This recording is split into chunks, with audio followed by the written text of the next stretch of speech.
You're listening to Behind the Bulldogs, brought to you by Ferris State Athletics. Off the left side, to the end zone! Touchdown, Bulldogs! If I'm even having like a bad day on the course or something, I just look down at it and just feel like thankful that I'm able to be out there. Making sure that we're like where our feet are and we're not thinking about outside distractions. Hello, everybody, and welcome into another exciting edition of Behind the Bulldogs. Tatum Outlaw, Brandon Wirt joining you here today. Another great episode. Spring break is now officially in the books. The Bulldogs are back in spring sports, literally right into the thick of it. Yeah, that was a really long week. Yeah, it was. Yeah, I don't know. I'm glad to see everyone back, but it's just crazy. Like the semester's kind of almost over, but like the spring sports are just really getting into the thick of it. It's weird. It's weird because you only have a couple weeks left, right? And then we have exams, and then really it's into graduation. And some teams are just finishing up their postseasons potential, continuing their postseasons already. But it's been a great year. We've had great support from you guys. We appreciate you. Today, softball joining us on the show. Brooklyn Verbeek, McDonald, two very fine players for Ferris State, and they bring a lot of real spark to this team that's really jump-started themselves over the last couple of years and brought that program back into prominence, and they've won 6 straight games and continuing some hot play. Yeah, it'll be cool to just hear from them how their season's going and what, the rest of it's going to look like. Looking forward for them. Absolutely. We'll get to that interview in just a moment, but first we'll recap what happened over spring break, as much of a summary as we got with a great interview that we have. Overall, softball, as we mentioned, doing very well over spring break. 6 wins, 0 losses there in Florida. Really just fantastic play. Offensively, lighting up the scoreboard. Defensively, I thought was really the biggest key, right? Especially a couple of those sweeps, 1 run allowed in each game. And I think especially the defense for this team is what's really going to be underrated. We've seen the pitching improve. The hitting has always been, the aggressiveness at the plate has always been there. But it really feels like the defense this year might be what can take us from a good team into a great team. I completely agree. And it's really cool to see that the ball's rolling for them. And I mean, 6-0, that's really nice. That looks nice. So hopefully they bring that same energy going into GLIACs. Absolutely. And with that, obviously,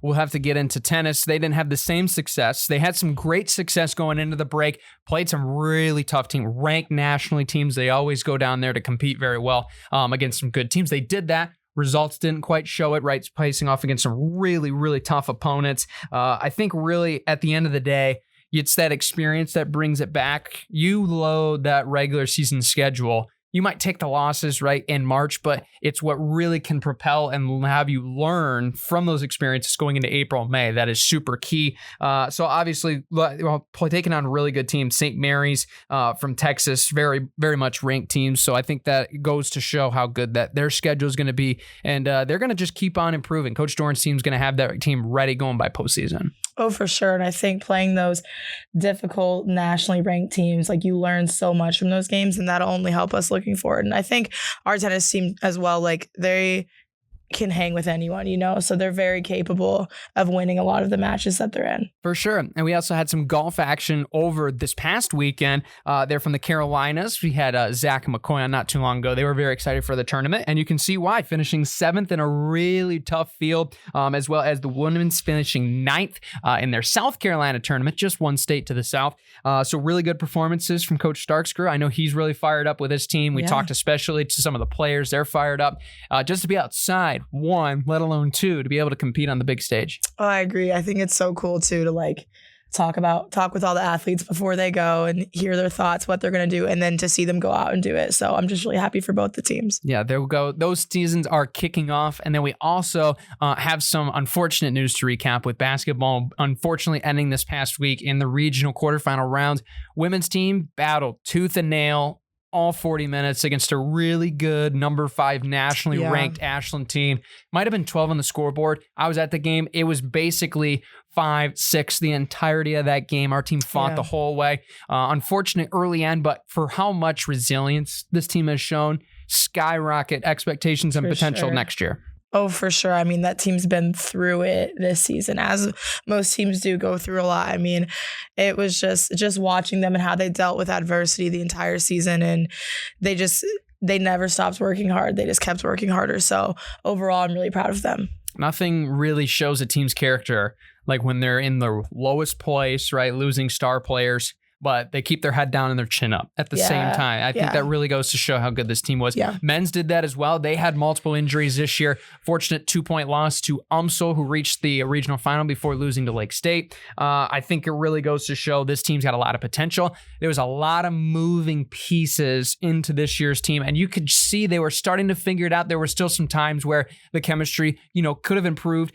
It's something that you expect when you have a first-year group that is so many different players from different places. But this team showed so much, right? Finishing the top 3 in the conference, right? Being able to show that they can play on the national stage, being a nationally ranked team the majority of the season. Unfortunately, losing to UMSL, really, they were behind the ball really from the opening jump. First couple points going the Tritons' way. They fought back, but it was just once it was that 6-8 point margin that they got out and led early on, we matched it, just not able to catch all the way up in the end. Right. It honestly stinks in a way because we are in such a tough region. Yes. For both men's and women's. So, yeah, that's just how it plays out sometimes, unfortunately. That's how the cookie crumbles, as they say. Finishing out, we got some exciting things coming up on deck. We'll obviously preview the sports and their respective schedules of games coming up and results. But one important thing, our national champion football team's back in Top Taggart this week. Very exciting stuff. Spring practice is underway. And I know a lot of the fans, right, seeing the breaking of ground over at the new dormitory that will be in the end zone, the north side end zone. Wow. Very cool ceremony. And I know a lot of fans are excited to see that stadium improve, that team to be back on the gridiron, and back to Saturdays in the fall here in Michigan. Yeah, I can't wait to see how things happen in the fall. Not to jump ahead, but yeah, that's true. I could be biased, but I like fall sports a lot. Biased? So. No, I don't see it. I like being in season. Sorry. That's very true, right? Obviously, those that know, Tatum is an outstanding player for this volleyball team coming up, and we can't wait to get to the fall, but we still got the spring to go. Yeah, and then we also still have to recap what's going on next week. That is very true. With that in mind, we will send you to the interview with Ella and Brooklyn, and then we'll be back with the Ferris State Sports Slate. Now joining us here in studio, we have a pair of softball standouts here with us, Ella McDonald and Brooklyn Verbeek. Ladies, welcome to the show. Hi, thanks for having us. Yeah, thank you. Absolutely. And it definitely seems like you guys are coming back with great spirits, springing from Florida, a very successful trip on the diamond as well as off the diamond. Just talking about that trip in of itself, as well as playing some good softball down in the Sunshine State. For sure. It was super fun. It was definitely great to have some good weather. We don't always have that here in the early spring months here in Michigan. So that was super fun. It was pretty successful on the diamond and also super fun off the diamond as well. Yeah, it was so fun. All of our families came and we just had so much fun off the diamond, playing euchre, going to the beach, just like a lot of fun. And I think that helped us when we got on the field too. For sure. You guys have been I feel like world travelers right now. Yes. Right? You guys are going to all the warm places, all the cool places. So out of all of the places you've played, which is your favorite field to be on? Ooh. That's pretty tough. I mean, Hawaii was just a fun environment, but it was definitely not my favorite field. As an infielder, I'm very biased to turf field. Sure. So, for our conference tournament every year, we play on the Athletes Unlimited field in Chicago. Ooh. And it's a stadium and it's a really cool environment. There's a whole bunch of professional pictures all up underneath the stadium. So I think that's definitely my favorite place to play, but I also love playing at home too. Yeah, of course. Yeah, I would say Florida for me. Florida has the best complex, all it's turf. Beautiful. Great cages, great facilities. So that's always a lot of fun to play on. Really nice field there. For sure. When it comes to the golden question, you probably guys have been asked this hundreds and hundreds of times. Grass or turf, and why? I mean, as an infielder, like I said, I'm definitely biased on the turf. It's just a little bit more predictable. But I mean, Ella's an outfielder, so what do you got? I would probably say turf as well. The hops are more predictable in the outfield, a lot easier to run, don't get caught in the mud or anything like that. So I like both though. I would probably say turf though. Yeah. What did the girls say last time? I think some of them said more of the turf, getting used to the turf. Yeah. So maybe it's just turf with you know where the bounce is. Yeah. Every time grass, you have no idea. There might be anthills trying to, fort things up. Right. And you just have no idea. Yeah. Especially on our field. Our field has some pretty unpredictable grass. For sure. Yeah, for sure. Yeah. It's like it never grows straight. No. Never. But, that's just how grass works, I guess. Maybe there's a science lesson behind that. I don't know. I wouldn't know. Yeah, me either. You guys have been traveling a lot. You mentioned euchre. What else do you guys like to do when you travel, whether it's on the bus, the plane, hotel, wherever? What do you like to do to pass the time? We definitely play a lot of cards for sure. Yep. In Florida and in Hawaii, we got to spend time on the beach together. Some girls in the morning will do like Bible study or devotions together before the games. Cool. Yeah, to just kind of like calm and meditate before we go play. So, but we definitely like to play a lot of games, TVs, movies, kind of pass the time that way. We put a movie on the bus the other day, last time we were traveling, so that was fun. You guys actually all sit and watch it? Well, we kind of did, but we tried. We put it on. We figured out how to work it when you start. So. Yeah, at least until you fall asleep, right? Right. Yeah, for sure. Ella, how about you? I think music's a big thing for our team. Mm-hmm. We love listening to music when we're getting ready in the locker room. I've heard your guys' playlist before. Yeah. It's a pretty good It's been going around. Yeah, that's right.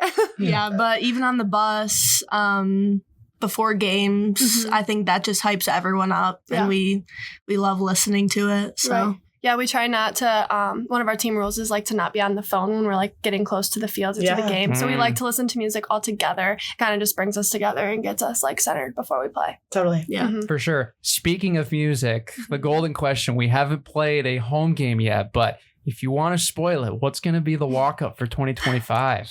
My walk-up song is Buzzin' by Man.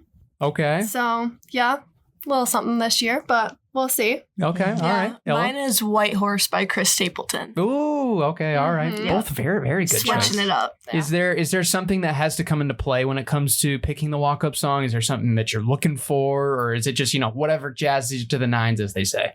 Just, it's got to have a good beat drop, I feel, get you moving a little bit. I mean, it really only plays for like 15 seconds. So it's got to have like a good start. Do you ever get sick of it or no? Sometimes it'd be nice to have a change because we have so many games, right? Like, I'm like, man, sometimes I wish I could change it up, but and you have like 6-7 at bats a weekend. Yeah. So you're hearing it over and over. The same thing over and over again. Yeah, for sure. Yeah. I get that. Looking forward to the rest of the season. What's the mindset like? What are some goals that you guys have and how do you plan on achieving those? Our mindset has kind of like shifted from like preseason to now like focused on GLIAC games. Right. Our mindset the whole season has just been to kind of like play Bulldogs softball and string together quality at bats and pass the bat. We've kind of talked about how we can't all be a hero, and softball is a team game, and it's really important to go up there and do your job so that the next person can do theirs. So we just kind of have focused on that and kind of coming together as a team. So that's definitely our goal heading into conference play, is how well we can play together. Cool. Yeah, I think it's just like leaning on each other and not thinking you have to do it all on your own. I think in Florida, we really realized that every single girl on our team plays a role. And if he takes someone off the bench, they're going to do something for us. So I think it's just leaning on each other and trusting each other, knowing that if he takes someone off the bench, then like trust them to do their job. Yeah. And I think that helped us a lot in Florida. Yeah. Absolutely. 2-part question here. We'll start with you, Brooklyn, right? Been very experienced in a Bulldog uniform, spent many years here in Big Rapids. Now you're being able to really, tutor a lot of the young players, one of them sitting right to your left, right? What has that been like, especially for you, and being able to see this program starting to grow and the wins coming together? Yeah, it's great. I think our culture here has really taken off from the Bulldog softball standpoint.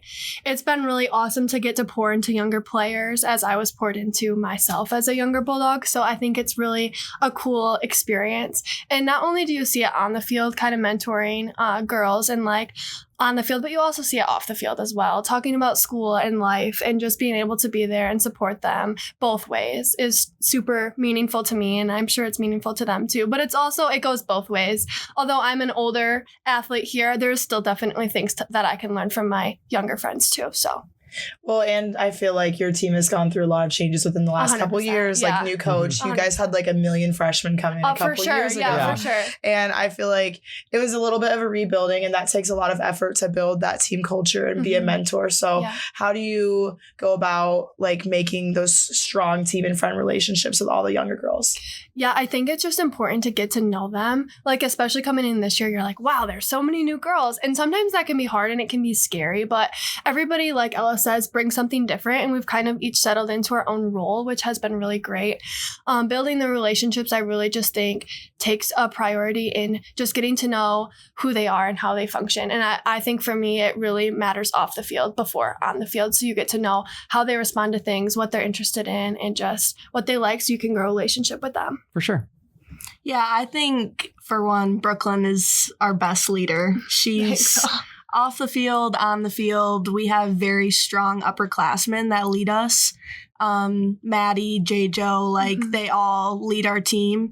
And I think that a lot of the younger girls as well have stepped up, and I think everybody plays an equal role in keeping the team chemistry and keeping it fun, but also competitive. So, yeah, I think we have great leaders on our team.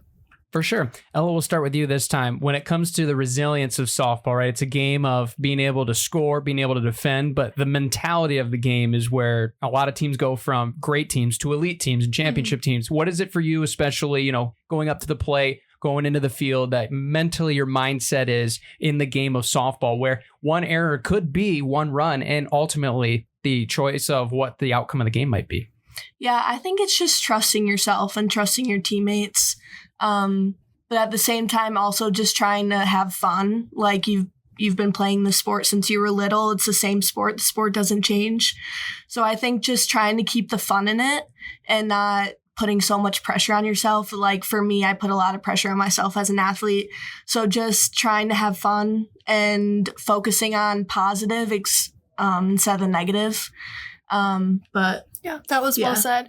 Softball is a game of failure, and it's going to happen very often. Sure. But it's important that you're there for your teammates and that they're there for you as well. And I think that in Florida, especially, we kind of came on the field. We had no idea who we were going to play. Yeah. And we kind of came on with this like calm, confident, like swagger to us. And I think that was really important. And I think that will carry into GLIAC too, even though we know the teams that we're playing against, just having that type of mentality that it's just like calm and confident, cool and collective despite everything that's going on, because if you let that one error kind of spiral, it really is like one's going to lead to two, and then next time you're down by 4 runs.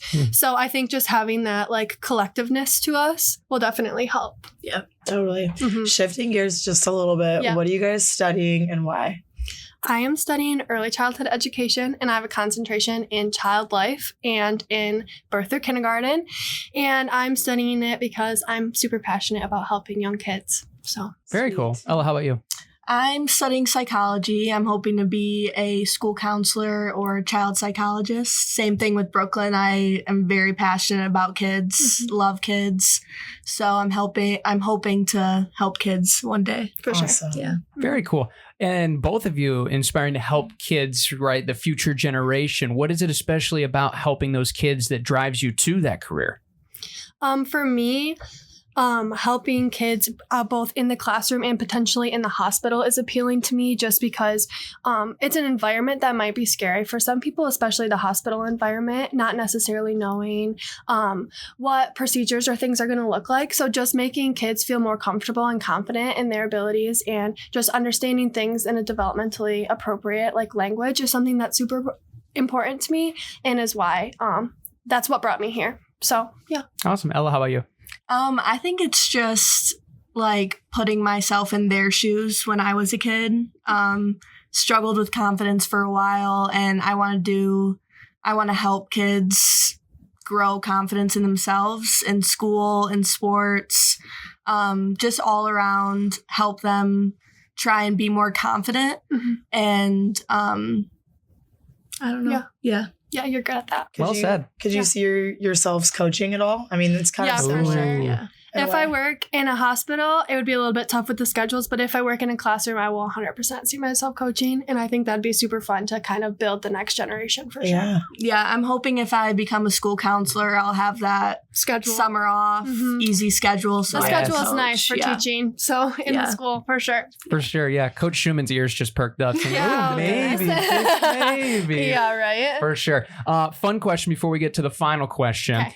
Bases loaded, right? Bottom of the 7th, what every player dreams of, 2 outs. Would you rather be the player that hits the walk-off grand slam or a game-saving web gem diving catch? I'm definitely a diving catch. Okay. Yeah, although the hitting would be fun, my strong suit, like my role on this Bulldogs team is to be a steady and solid defender. So for me, that's what I would say, just because I know that's my role on this team, although a walk-off hit would definitely be fun. For sure. Ella, it's the same or no? Yeah, I think it's the same with me. I got recruited here for my defense for outfield, so I love making diving catches in the outfield. It just like makes me so happy. Yeah. So Especially with bases loaded. I mean, Yeah. you just save the game, Right. which is great. Defense wins championships for sure. Ah, yes. Absolutely. Being the one to have the hit too would be pretty sweet. For yeah. sure. For sure. Tatum would probably, you'd choose the walk-off home run, wouldn't you? I mean, I am a hitter. So Yeah, There you go. I mean, right. I'm a hitter because I like to score points. Right. But I do feel like it does feel really nice to like stop someone else from scoring. Right. Like when you get like a crazy Right. save. Yes. But like that doesn't That's really big. win the game. But I will Right. say like I think it feels better than getting killed, like getting like a block kill, like where Right. you just stuff block someone, like Such a good straight to the feeling. ground, no one touches it. I feel Yeah. like You're on top of the world. I Yeah. feel like Yeah. a bad, you know, Right. I'm like, yeah, you can't get past Yeah, me. right. So I get like the defense thing Right. also. Yeah. Right. Yeah, for sure. Last question, ladies. Thank you for stopping by. I know we had practice schedules No, changed you're for you good. guys. Yeah. But last question, as always, like to ask everybody on the show, what's your favorite thing about being here at Ferris State and being a Bulldog? There's a lot of things I love about being a Bulldog. It's really a loaded question. But I think the biggest thing is just the culture, not only in Bulldog athletics, but also in the classroom. I have created really great relationships with all of my professors and my teammates and also people on other teams as well. So it just has created a culture of success and positivity that is just really awesome to be a part of. Yeah, I would just say like the support from everybody. Yeah. I don't think many schools have this much support from other teams. Mm-hmm. Like all the teams just want to see success in each other. Same with our coaches, Coach Haynes and Dom, our athletic trainers. Like they all just want to see success and they support us in every way they can. So For sure. I love that. Yeah. For sure. That's a very common answer so Yeah. far. Well, ladies, thank you so much for joining us on the show and good luck. Keep the train rolling this weekend. Thanks Thank for having you. us. Big thanks to Brooklyn and Ella for joining us here on the show. Great interview, great guests as always. And I love to hear the mentality side as a former baseball player myself, the frustrations of going through slumps, going through games that, you know, you have a control on, but you really don't. It's great to see how uplifting that culture has really become with that group. And now that it's really showing with a lot of these wins piling up. Yeah, I'm just really excited to see how the rest of their season goes. I think both those girls, they're strong competitors. I mean, you can just tell by hearing them speak and also knowing how much like the culture and the relationships do matter to them. I'm just really excited to see their season grow and see how they do. Yeah, this team wants to win. They want They're to win. hungry. They really are, and it's really exciting to see. Speaking of which, they will be in action on Saturday and Sunday. They will be playing Saginaw Valley at their place on Saturday, and then they'll be playing Wayne State on Sunday. So good luck, good travels. We wish you the best of luck for our Bulldog softball team. And also on Friday, we got tennis here in the B-Rap. Men's, women's taking on the Lakers of Lake State, not Grand Valley, but that will come. But they will be in action here at the Racket Complex on Friday. Go support them. Yeah, it's not like there's any other winter sports going on anymore, unfortunately. I know. Yeah, so go support some tennis, and then whenever softball's back. Yes, for sure. Softball games are fun, so. Softball games are fun. I did just check the first pitch on Saturday is 1 and 3 in the doubleheader. Sunday is noon and 2. So even if you can't make it and still want to support, make sure to go to ferrisstatebulldogs.com for more information. But Tatum, that's going to conclude our first episode from spring break. Took a little while to get back into it, but we're getting back into the thing of it. Full steam ahead the rest of the way. Yeah, it's weird. It's a short outro. It's really weird. Absolutely. With that, we will see you guys next week here on Behind the Bulldogs.